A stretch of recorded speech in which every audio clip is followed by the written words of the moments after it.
appeared in the 1890s, not much was done about providing roads for it to drive on. If you couldn't get through the mud, the response was, get a horse. In 1904, there were 2 million miles of unpaved road and only 154,000 miles of paved. By the end of World War I, the need for a system of roads that could carry the commerce of the nation was recognized.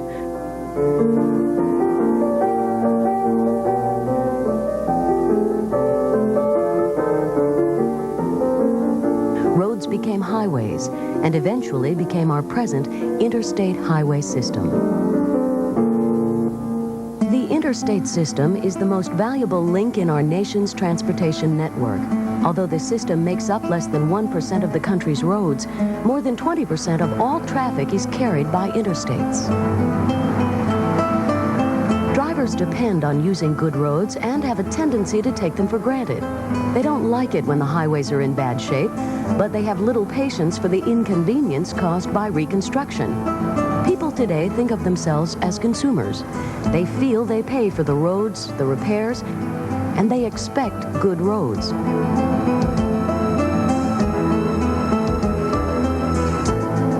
Today's driver has become accustomed to the highway system, to get to work, to get food, clothing, to carry on commerce. To the taxpayer, these lanes are like a public utility. So the highway program begun in the 1950s is an indispensable necessity today, and there is a problem. Highway engineers knew that eventually the highways would need repair, and that day has arrived. Our highway users have become accustomed to having the finest highway system anywhere. This system has served growing traffic needs over the past several decades and have handled huge volumes of traffic. The system is now in dire need of repair, and in planning for these repairs, we have one added dimension to take into account that we didn't have when these highways were newly constructed. That is, we have to cope with the needs of our users at the same time as providing the physical construction that needs to occur. This demands that we look at the construction project and the reconstruction project through the eyes of our users and put together corridor traffic systems management plans that will provide maintenance of traffic and traffic control measures that benefit the users to the maximum possible extent during the construction phase on these projects. The people who are involved in major reconstruction projects have a difficult juggling act. They must balance traffic flow, costs, schedules, safety, and quality. They must balance all of these things to maintain public mobility. Fortunately for all, elected official, administrator, engineer, contractor, and citizen, a new approach to corridor traffic management has been devised and tested. It's ready to be implemented and improved. Many of these concepts grew out of a major conference held in Chicago in 1986. The Federal Highway Administration and Transportation Research Board Conference brought together professionals from all over the country to pool their experience. There are 5 basic aspects of a successful corridor traffic management system: corridor planning, traffic mitigation measures, construction and contract management, public information, and active plan management.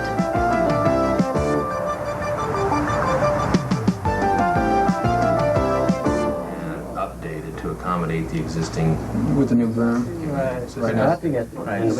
Corridor planning is the most critical aspect. Everything else follows from it. sanitary sewer location. There are many elements to be considered.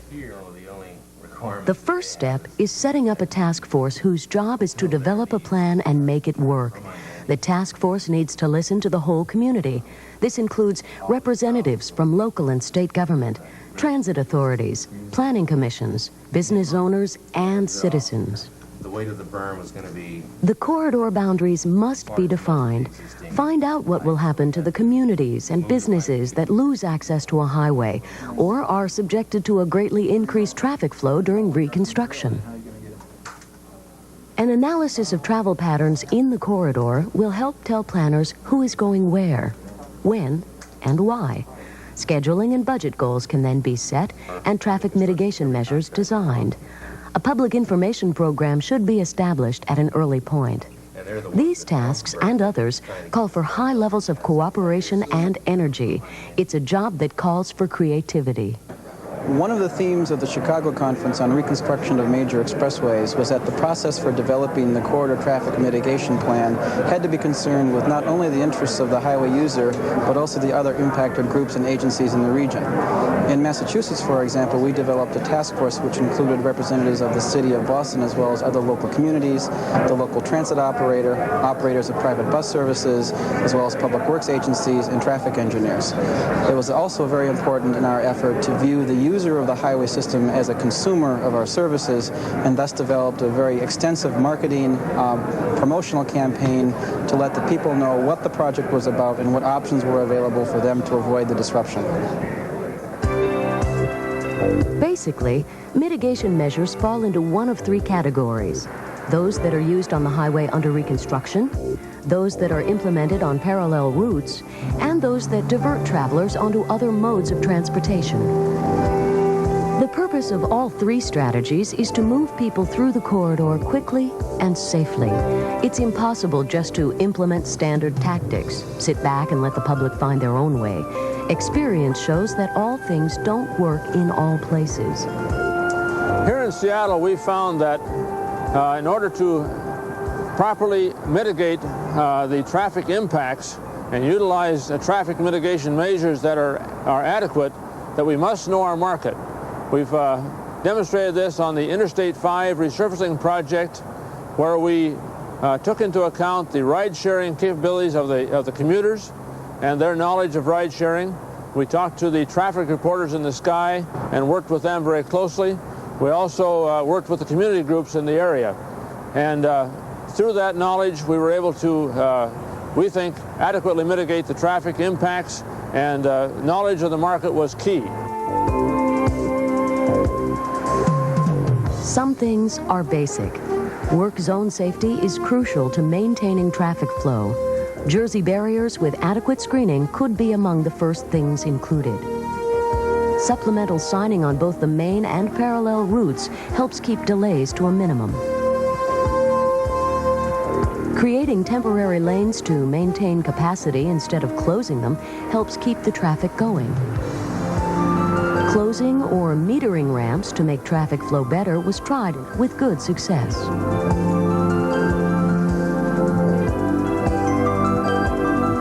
Ride-sharing and van pool campaigns are popular tactics in many major projects nationwide. High-occupancy vehicle lanes provide incentives to commuters to utilize ride-sharing programs. HOV and reversible lanes wound up as a permanent feature of the Shirley Highway reconstruction in Washington, D.C. Hard choices are sometimes called for when choosing and improving parallel routes, but a good analysis beforehand will minimize negative effects on roads and people. Analyzing alternative routes may point to improvements in signing, traffic signals, on-street parking that can be an asset to the community after the reconstruction is completed. Diverting drivers onto different modes of transportation is difficult. Even after public transportation systems have been augmented, the public has to be convinced to use them. Each effort has to be monitored so that the public response can be accommodated. By monitoring the response to its commuter train, Pittsburgh found that it was not a success and diverted those resources elsewhere.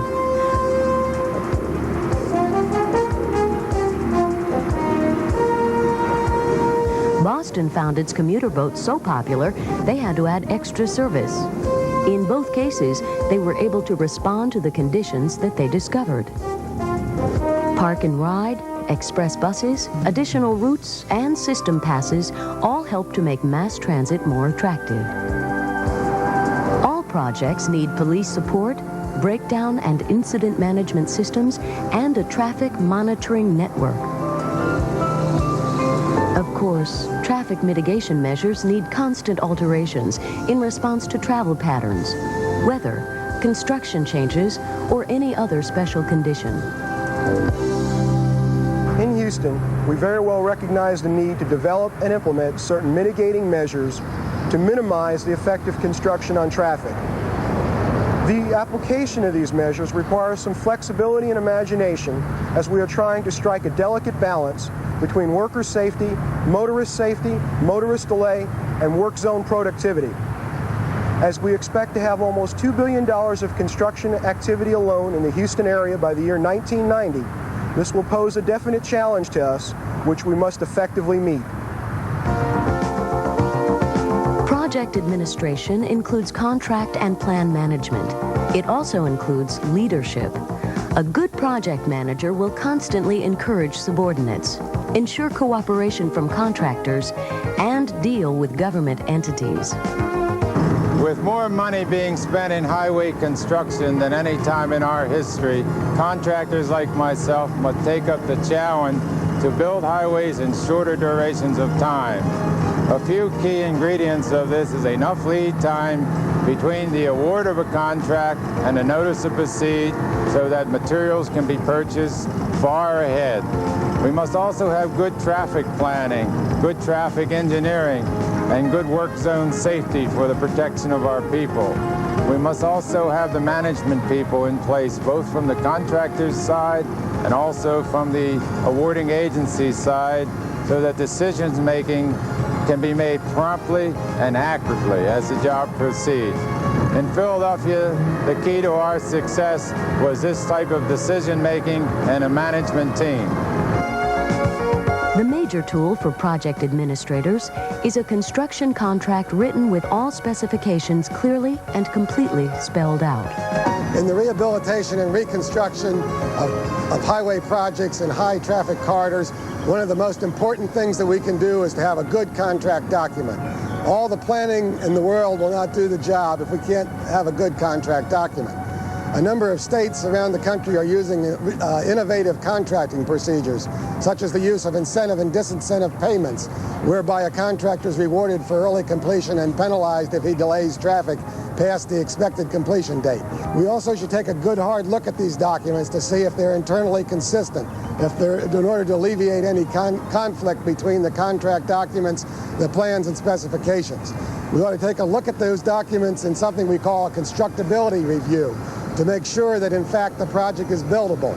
For example, in one case, we had a project where the contractor was restricted from closing lanes except for a very limited period of time during the day. At the same time, he was required to make a massive concrete pour without stopping.